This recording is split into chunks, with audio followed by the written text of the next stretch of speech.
We are a week behind on the news because I am a procrastinator, and the first story that I love to touch on here, not love because the nature of the story, but I want to kind of talk about here, is legendary WKBW weatherman Tom Jolls passing away at the age of 89. He was known as Commander Tom. He was a weatherman on WKBW Channel 7. He was also the host of Commander Tom's World, a program that myself was fortunate enough to be on. I believe I was in 5th grade when Commander Tom came to Gilmore Elementary School in North Tonawanda.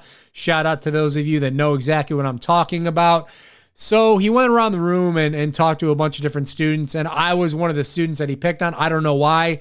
Maybe it was because I was wearing a ridiculous fake Mets jersey. I was also wearing Mets wristbands, but he put me on Commander Tom's World, and I wish I had the video of that. I had it on VHS somewhere. My mom had it on VHS, actually. She recorded it, and she would show it to guests that would come over my house, much to my chagrin, but I wasn't really happy with my appearance on Commander Tom's World. But Commander Tom Jolls, a huge broadcaster here in the history of Western New York broadcasting, a huge loss for the Western New York community. He was 89 years old when he passed away in hospice care, but he was a man that I'll never forget from my childhood. As I mentioned, my experience on Commander Tom's World, but he was always a trusting voice for me.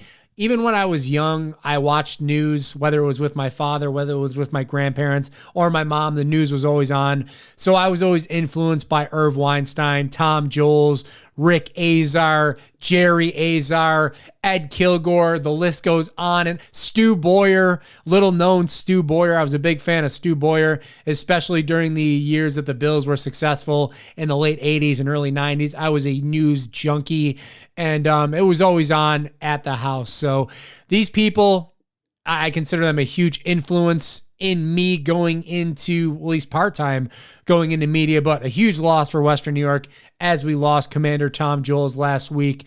Thoughts and prayers go out to his family. Thoughts and prayers go out to his former co-workers.